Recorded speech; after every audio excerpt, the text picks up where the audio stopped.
the question is, should we be expecting a financial reset that will set off everyone into enslavement to a global economy? Well, the answer is yes. And if you need evidence of how this is going to happen, you need look no further than all of the recent reports on how vulnerable the grid is and cyber attacks and cybersecurity.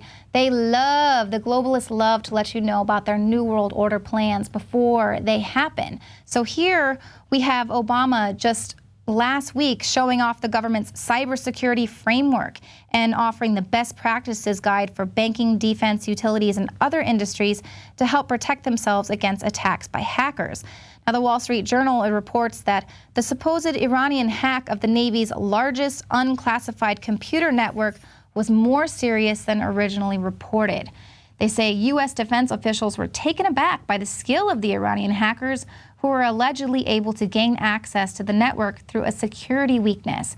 Now, the Navy admits no data was stolen or email accounts compromised. However, the Iranians were able to conduct surveillance.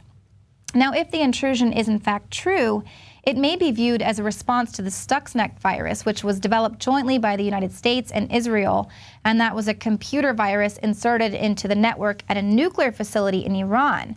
Now, Iran did admit to establishing, quote, the world's strongest cyber army in response.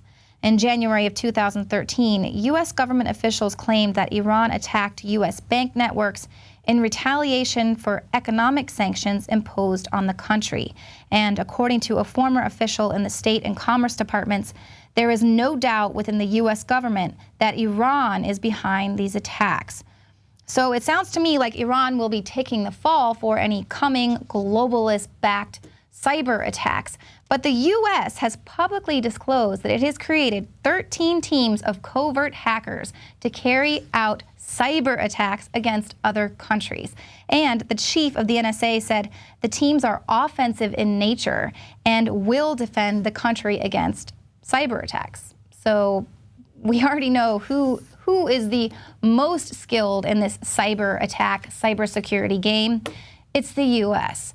Meanwhile, Asia Weekly is reporting that Japan is secretly developing a nuclear weapons program in response to the increasing hostilities in China over the East China Sea dispute.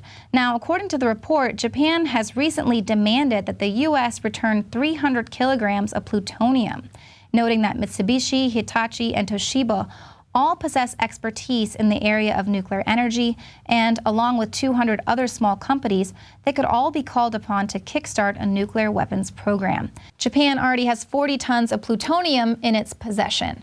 Now, obviously, this is not a good thing that Japan is building nuclear weapons, but basically they're giving us a vote of no confidence. They have no confidence that the U.S. is going to be around to protect them, much less would the U.S. actually have their back against China, its biggest creditor.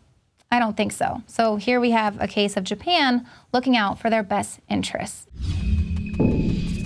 The globalists have controlled the mainstream media for a long time, but now they're expanding, making the weaponization even more vicious and deceptive. All the major networks are state-run. We are partnering this year with the NFL. The NFL has become a political weapon against the Second Amendment and pushes Obamacare. MSNBC tells us that our children belong to the state. We have to break through our kind of private idea that kids belong to their parents or kids belong to their families and recognize that kids belong to whole communities. The brainwashing media machine has been turned up on high, and it's time for humanity to double down on the true people's media and strike back against the tyrants that are destroying our civilization with their lies and fraud. We are the resistance. You are the resistance. You are the InfoWar. It is more important than ever to realize that we are not the alternative media. We are the true media. The establishment dinosaur press is dying. We are in an information war, and we are losing that war. Join us at InfoWarsNews.com and PrisonPlanet.tv. Members can share their memberships with up to 11 people. By subscribing, you will literally be buying war bonds in the InfoWar to expand our operation in the face of the tyrants. Join us at PrisonPlanet.tv.